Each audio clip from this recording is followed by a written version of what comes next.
명상이 인기를 끌면서 그간 나름대로 명상의 정의와 방법을 소개한 글들이 무수히 쏟아져 나왔다.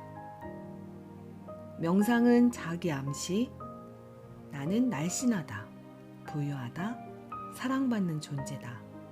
나 시각화, 나는 흰빛 속을 헤엄치고 있다.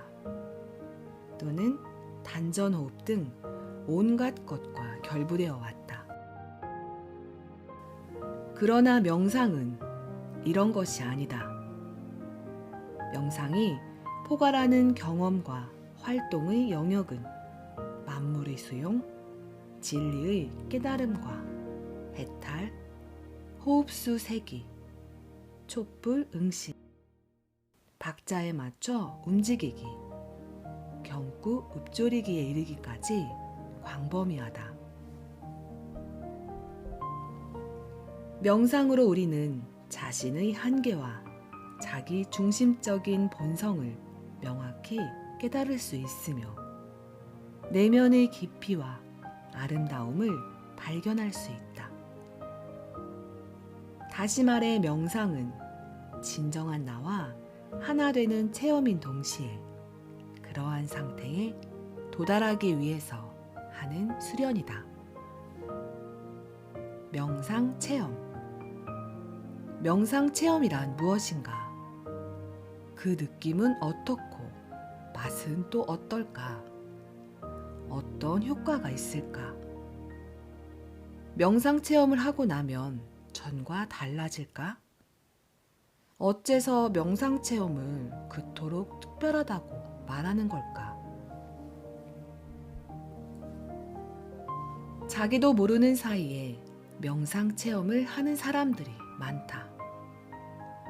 특별히 의도하지 않았는데도 불현듯 개별적 존재로서의 나에 대한 관념이 희미해지고 세상 만물과 하나가 되는 듯한 느낌이 드는 때, 이를테면 나를 둘러싼 경계가 사라지고 내가 하늘의 구름이나 나무에 내려앉은 새, 새가 앉아있는 나무, 나무 곁에 핀 꽃, 돌이나 흙과 하나가 되는 듯한 기분이 들 때가 그런 경우다. 이때는 마치 나라는 관념을 확고히 형성해온 모든 재료들이 융해되어 만물과 하나를 이룬 듯 굳건했던 자아관이 사라진다.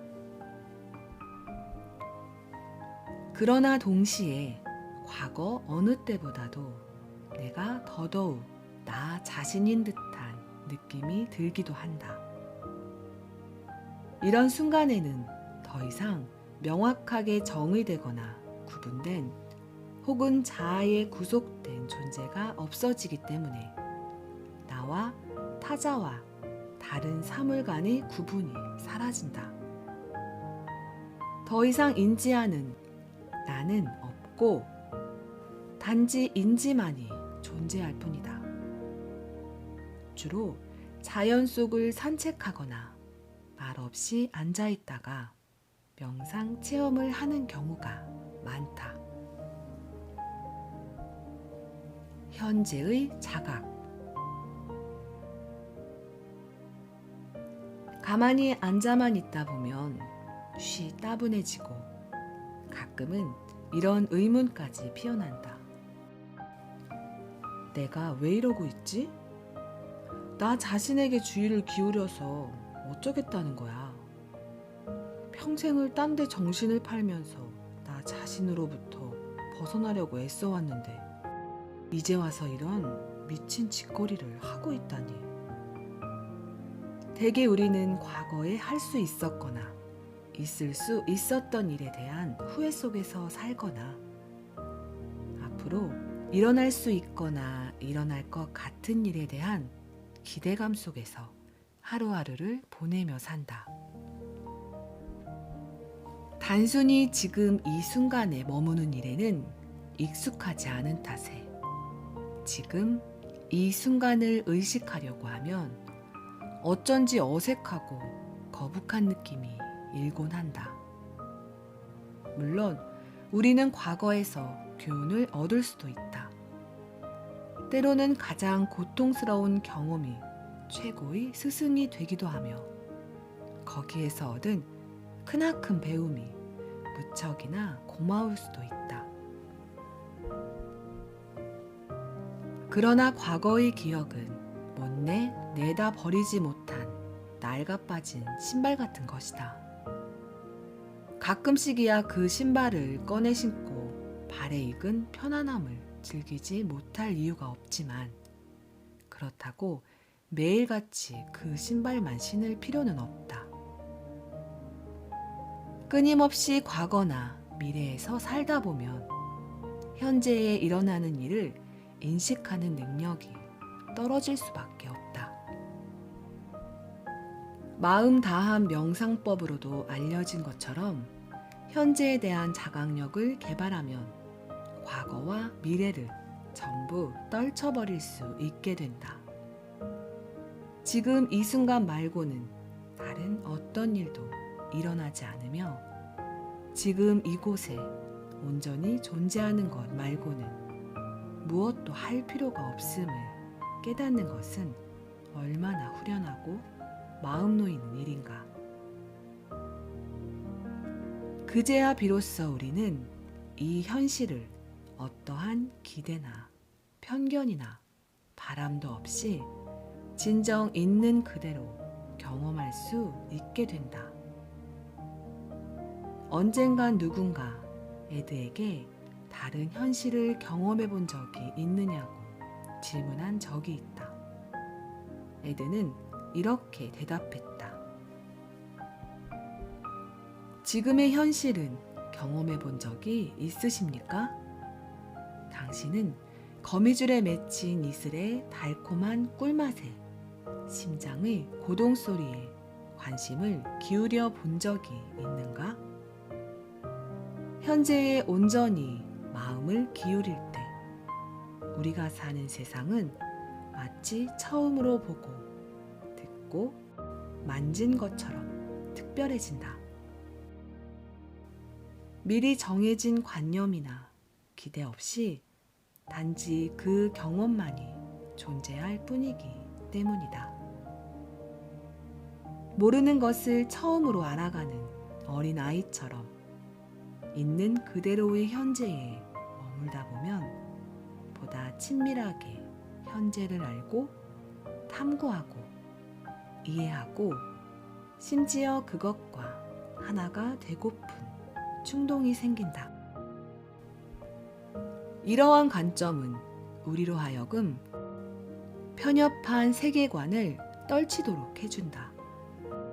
즉, 이성적이고 논리적인 사고방식에서 벗어나 특정한 판단 기준이나 고정관념이 없는 단순한 존재의 장으로 들어가도록 한다.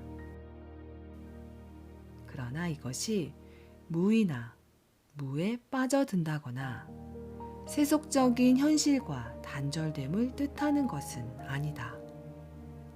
오히려 세상과 단절되거나 지향 없이 표류한다기보다는 분별력을 향해 나아가 보다 큰 연결성을 향해 나아간다는 뜻이다. 과거나 미래에 대한 생각이나 집착 없이 단지 현재의 순간에 머무르다 보면 무엇도 더 바랄 것이 없어지는 충족감이 피어오르게 된다. 그때는 다른 어느 곳도 아닌 이곳, 이 순간만이 지각될 뿐이다. 우리는 아주 현실적인 세상에서 살고 있다. 그 세상에선 나무가 보이고 유리잔을 쥘 수 있으며 차를 마실 수 있고 중력 때문에 우주 공간으로 날아가는 일이 없으며 태양이 하늘에 떠 있지도 않다. 이런 관점에서 색은 의미 있고 파악과 식별이 가능하며 실제 하는 모든 것을 뜻한다. 반면에 공은 의미의 부재, 어떻게 해서든 피하고픈 무의 상태를 암시한다. 공은 종종 두려움과 고독, 심지어 절망과 동일시된다. 또한 공은 뱃속 한구석에서 느껴지는 허전함 같은 것으로 사람들은 많은 돈과 시간을 쏟아부어 그 빈 공간을 채우고 의미를 찾고 유대감을 느끼려 분투한다. 그러나 명상 속에서 체험하는 색과 공은 전혀 다른 그림으로 나타난다. 그 안에선 색을 견고하고 실제적인 것으로 생각하고 공을 의미 없거나 공허한 것으로 착각하는 인간의 한계가 드러난다. 그리하여 색의 세계는 확고하게 고정되어 있다기보다는 일시적으로 스쳐가듯 보이고 공은 무의미하기보다 풍요롭고 충만하며 모든 것을 그 안에 품고 있는 듯 느껴진다. 보통 색에 따르는 관념은 만물에 구분이 존재한다는 것이다. 별개의 너와 별개의 나, 그리고 모든 감정들, 부정적인 감정과 긍정적인 감정 모두의 구분이 이런 이원적 발상에서 나온다. 우리는 자기 자신을 생각과 감정으로 규정지으며 그러한 것들이 나를 구성한다고 믿는다. 우리 몸이나 목소리를 나라고 믿는 것처럼 말이다. 그리고 그런 자신에 대한 믿음에 너무나도 집착한 나머지 이 확고한 실체를 다른 사람과는 별개의 것으로 보기에 이른다. 그러나 자신에 대한 그러한 감각을 일시적이고 끊임없이 변화하며 외부와 연관된 것으로 바라보게 되면 곧 확고한 나도 없고 확고한 너도 없음을 깨닫게 된다. 마음은 비어있는 하늘과 같다. 구름이 떠있든 비가 내리든 토네이도가 발생하든 천둥 번개가 치든 해가 나고 별이 반짝이든 하늘은 그대로 하늘이다. 겉으로는 가지각색의 다양한 모습으로 보일지언정 하늘 자체는 언제나 그저 투명한 하늘일 뿐이다. 마찬가지로 우리 사람들도 온갖 생각과 감정을 품지만 우리가 그 생각이나 감정인 것은 아니다. 인도의 위대한 현자였던 라마나 마하시는 이야기를 통해 가르침을 주었는데 그 중에서 우리가 워크숍 때 자주 인용하는 것이 극장 이야기다. 극장에 가면 영화가 시작되기 전에 빈 스크린을 보게 된다. 불이 꺼지고 영상기가 돌아가면 영화가 시작되고 이야기가 펼쳐진다. 그 속에서 우리는 기쁨과 슬픔, 행복과 분노, 열정과 고뇌 등 온갖 감정을 다 느낀다. 이윽고 영화가 끝나고 영상기가 꺼지고 불이 들어오면 스크린은 다시 텅 빈 상태로 돌아간다. 마하씨는 그 비어있는 스크린이 우리의 비어있는 의식과 같으며 세상사와 온갖 감정들은 우리 마음속에서 상연되는 영화와 같다고 했다.